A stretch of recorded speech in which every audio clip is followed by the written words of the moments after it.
Hi friends, எல்லோரும் எப்படி இருக்கீங்க? இன்றைக்கி ஒரு ஈவினிங் ஸ்நாக்ஸ் தான் பார்க்க போகிறோம். வாங்க என்ன செய்யலான்னு பார்க்கலாம். இன்றைக்கி முளைக்கட்டின பச்சை பயிரை வச்சு ஒரு பகோடா மாதிரி தான் பண்ண போகிறோம். ஸோ வாங்க எப்படி செய்யலான்னு பார்க்கலாம். அதுக்கு நான் முளைக்கட்டின பச்சை பயிரை எடுத்து ஒரு மிக்ஸி ஜாரில் போட்டுக்கிட்டேன்.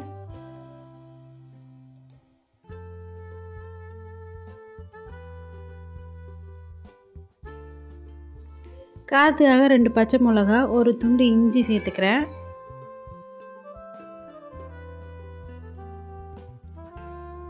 அவ்வளோதான். இதை மிக்சியில் போட்டு நல்லா அரைச்சி எடுத்துக்கலாம். கொஞ்சம் கொரப்பாக அரைச்சி எடுத்துக்கோங்க.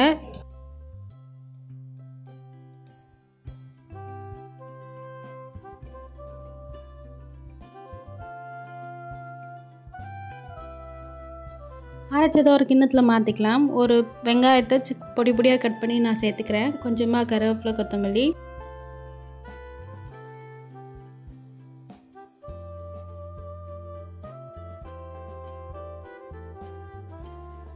அரிசி மாவு 2 ஸ்பூன் நான் சேர்த்துக்கிறேன். காரத்துக்கு ஏற்ற மாதிரி நான் 1 ஸ்பூன் அளவுக்கு காரப்பொடி சேர்த்துருக்கேன். நீங்கள் காரத்துக்கு ஏற்ற மாதிரி போட்டுக்கலாம்.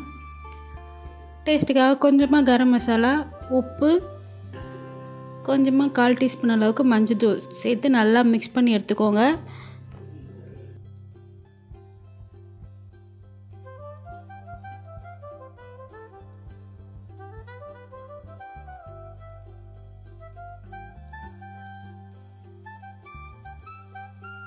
வாசனைக்காக கொஞ்சமாக சோம்பு ஆட் பண்ணிக்கலாம்.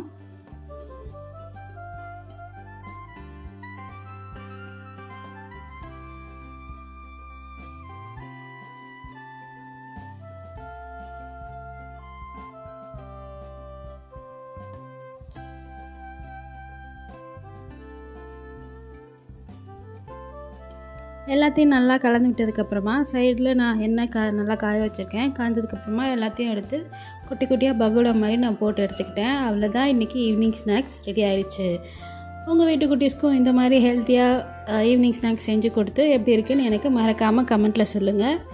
இந்த மாதிரி ஹெல்த்தியான ஈவினிங் ஸ்நாக்ஸுக்கு வீடியோ பார்க்கணும் அப்படின்னா மறக்காமல் எங்கள் சேனலை சப்ஸ்கிரைப் பண்ணிவிடுங்க. பக்கத்தில் இருக்க பெல் ஐக்கானையும் ப்ரெஸ் பண்ணிவிடுங்க. அப்போ தான் நாங்கள் போகிற எல்லா வீடியோவும் நீங்கள் மிஸ் பண்ணாமல் பார்க்கலாம். இந்த வீடியோ பிடிச்சிருந்தால் லைக் பண்ணிவிட்டு அப்படியே உங்கள் ஃப்ரெண்ட்ஸ் அண்ட் ஃபேமிலிக்கு ஷேர் பண்ணிவிடுங்க. தேங்க்யூ ஃபார் வாட்சிங்.